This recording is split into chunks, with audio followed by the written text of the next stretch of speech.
রহিম। আসসালামু আলাইকুম।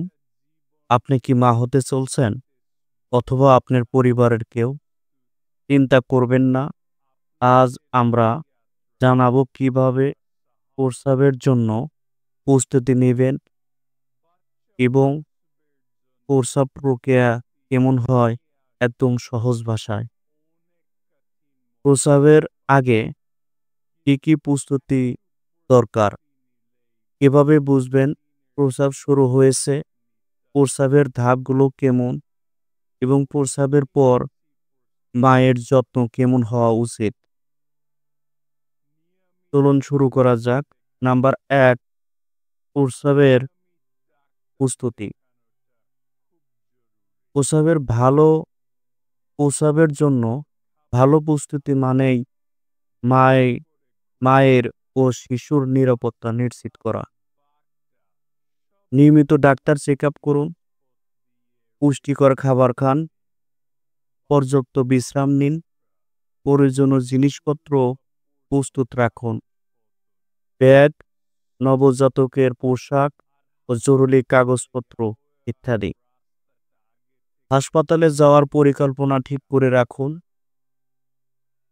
প্রস্রাবের সময় দ্রুত হাসপাতালে যেতে হবে, তাই আগে থেকেই ব্যাগ গুছিয়ে রাখুন।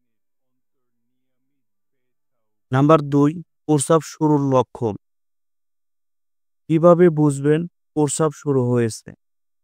অনিয়মিত ব্যথা হলে চিন্তার কিছু নেই, তবে যদি ব্যথা নিয়মিত হয় তথা প্রতি ৫ থেকে ১০ মিনিট অন্তত, তাহলে এটি আসল সংকেত। যদি পানি ভেঙে যায় তাহলে দেরি না করে হাসপাতালে যান। যদি রক্তক্ষরণ বা স্মেল বের হতে শুরু করে তাহলে ডাক্তারকে জানান। এই লক্ষণগুলো দেখালে সময় নষ্ট না করে হাসপাতালে যান। নাম্বার ৩, প্রস্রাবের ধাপ। প্রস্রাব মূলত ৩ ধাপে হয়। প্রথম ধাপ, গর্ভমুখ ধীরে ধীরে ১০ সেন্টিমিটার পর্যন্ত প্রসারিত হয়। এটি সবচেয়ে দীর্ঘ সময় ধরে চলে। দ্বিতীয় ধাপ, শিশুর জন্ম। এই সময় মাকে চাপ দিতে বলা হয়। তৃতীয় ধাপ, গর্ভফুল তথা প্লাসেন্টা নির্গত হয় এবং প্রস্রাব সম্পূর্ণ হয়। এই মুহূর্তটি সত্যিই সবচেয়ে বিশেষ।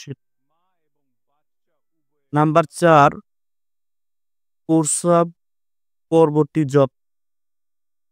প্রস্রাবের পর মা ও শিশুর ঠিকমতো যত্ন নিতে হবে। শিশুকে জন্মের ১ ঘন্টার মধ্যে বুকের দুধ খাওয়ানো, মাকে পর্যাপ্ত বিশ্রাম নিশ্চিত করা। যদি বেশ রক্তক্ষরণ হয় বা জ্বর আসে তাহলে দ্রুত ডাক্তার দেখানো। শিশুর প্রথম টিকা ও স্বাস্থ্য পরীক্ষা করানো। সঠিক যত্ন নিলে মা ও শিশু দুজনেই সুস্থ থাকবে। আজকে আমরা প্রসবের পুরো প্রক্রিয়া সম্পর্কে জানলাম।